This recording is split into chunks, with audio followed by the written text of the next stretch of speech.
So we're starting some problems today where we're working with creating a system of inequalities from a word problem. And this is building on what we've been doing over the last few classes. We've covered how to write an inequality from a word problem, just a single inequality. We've also covered how to graph a system of inequalities and to describe our solution set. So what we're doing today is just combining those different ideas into one bigger picture. Our first problem, Maria wants to spend at most $50 for a bouquet of roses and carnations. Roses cost $5 each and carnations $2 each. She wants her bouquet to have at least 3 more roses than carnations. And we're asked to write a system of inequalities to represent this situation. So when we're looking at this problem, we have to read it through. We have to figure out what are we being asked to find. So we're asked to find a system of inequalities. What are the variables that we're looking for in this question? So when we're reading it through, it's talking about how much she wants to spend for a bouquet of roses and carnations. So why don't we assign x and y to these variables? I'm going to call x my roses and y my carnations.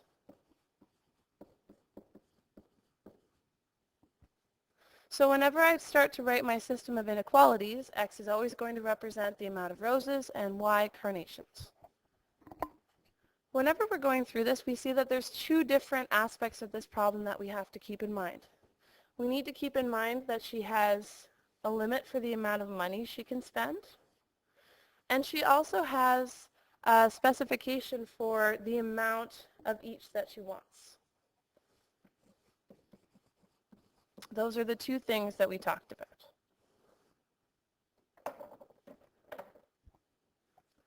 So let's start by looking at our costs. If we wanted to describe how much it would cost for a total bouquet of roses, we know a couple of things. First thing, we know roses cost $5 each.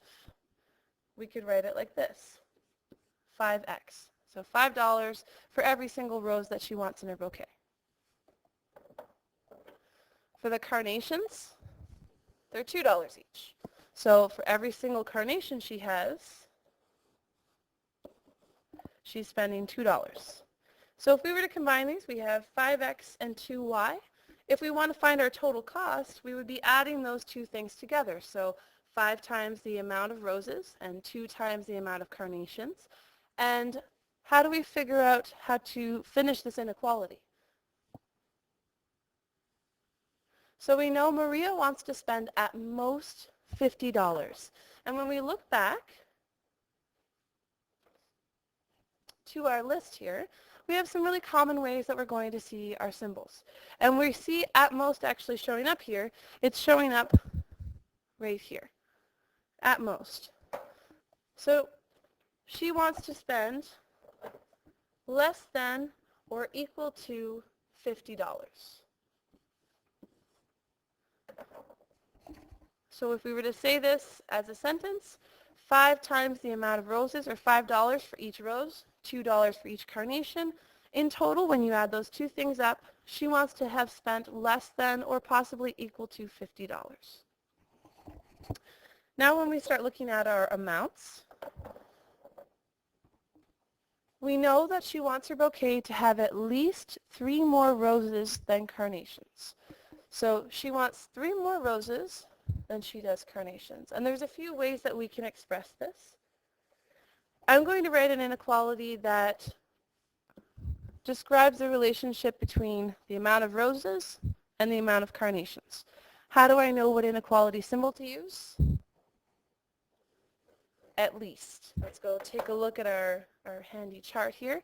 So whenever we see at least, we know that we're talking about or greater than or equal to, and that makes sense, right? Because we have at least 3 more, so she can have 3 more or she can have more than 3 more for every single carnation.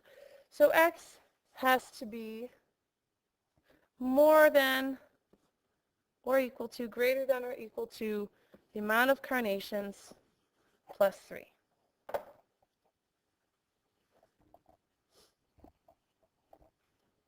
So if we're asked to write a system here, our system of inequalities is 5x plus 2y less than or equal to 50, and x greater than or equal to y plus 3. What do x and y represent? They represent the amount of roses and the amount of carnations. Our question says, the student council of a particular school is planning a trip. It has a maximum of $600 available for transportation. Regular buses, which seat 40 people, can be rented for $80 each. Minibuses, which seat 20 people, can be rented for $60 each.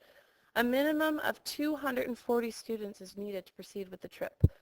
And we're asked to create a graph of this system and give 3 possibilities for renting the regular buses and the minibuses.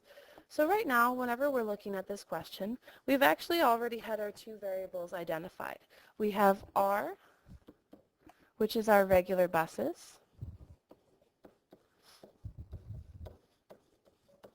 and we have M, which is our minibuses.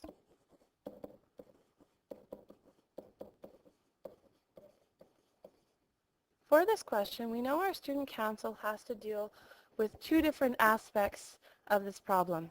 The first being that they have some limitations in terms of their costs, and they also have requirements for the number of people that are allowed to come or should come on their trip in order for it to happen. So let's talk about our costs first.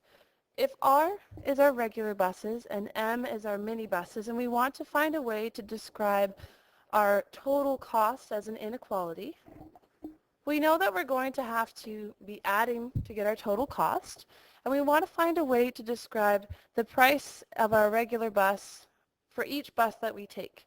So if R is a regular bus and it's $80, we would write 80R. Same thing for a minibus, except in this case it's $60, so 60M.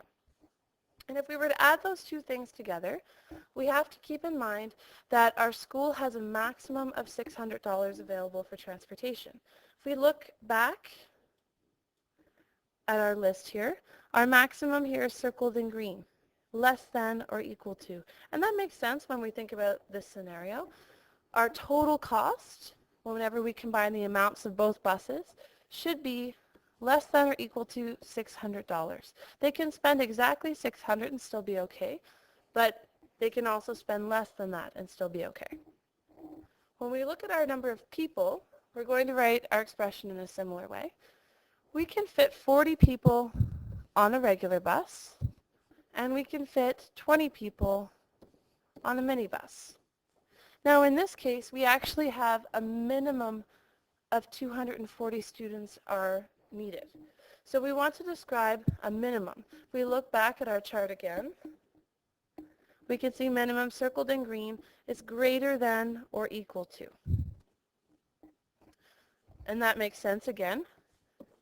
We want our number of students to be greater than or equal to 240. That means 240 is the minimum amount that we can have and still have this trip happen.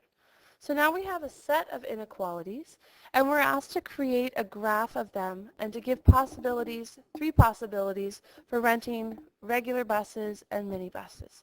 So what we need to do is to set up a graph and simplify our inequalities. Now I have my graph set up with my 2 inequalities over on the right, the first inequality being the one that describes our costs, and the second inequality describing the amount of people required on the trip. Now if you're looking at this graph, you'll notice that I've only made our first quadrant of the graph, and that's because that's the only section of the graph that actually makes sense. It doesn't make sense for negative values of M or R because M and R represent the amount of buses rented. It doesn't make sense to have a negative rental. So I'll actually only be doing my graph in the first quadrant. Now before I start to graph, I need to assign the directions. I've put M on my y-axis and R on my x-axis. So what I'd like to do right now is to simplify my 2 inequalities so that they're in a format that's easier for me to graph. Depending on the method that you're most comfortable with, you may want to graph from the inequalities as they are. I'm going to rearrange them so that I have M on the left and R on the right. So when I rearrange my first inequality, I get m is less than or equal to negative 4/3 r plus 10. And when I rearrange my second inequality, I get m is greater than or equal to negative 2r plus 12. So what I'd like to do now is to graph each of these inequalities individually and to shade them and see which sections are overlapping, because we know that that's our solution set. So I'll start by graphing my first inequality. So my first inequality, m is less than or equal to negative 4/3 r, is now graphed. I have it shaded below because it's less than or equal to. And because it's less than or equal to, I also have a solid line rather than a dotted line. Now I'm going to graph my other inequality, m is greater than or equal to negative 2r plus 12. So where do our two inequalities overlap? It's actually in this little section right here. We need to look closely at our graph and determine what are the points that fall into that solution set, the solution set that represents both of our inequalities, the area that they both overlap. So just to make things easier, I've erased those red lines that I had put before, and now I want to figure out what are the points that actually fall within that region. Now we notice that these are both solid lines, so that means that things that fall on the lines that border that region are also okay. So I'm just going to put some points here that I see that are falling within this region.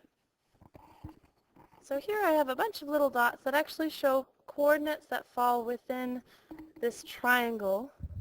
And what we end up with is 3 and 6 as one coordinate, 4 and 4,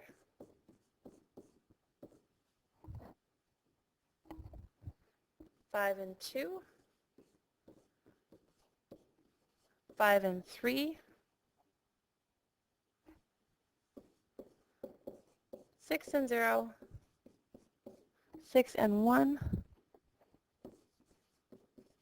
6 and 2, and 7 and 0. Those are all possibilities. They all would make those two inequalities both be true. So that's a more complicated example, but it combines all of our basic skills that we've used so far. So creating a system of inequalities, representing that system of inequalities on a graph, and now we just have that extra added step of figuring out what are the coordinates that actually fall within our solution set on that graph.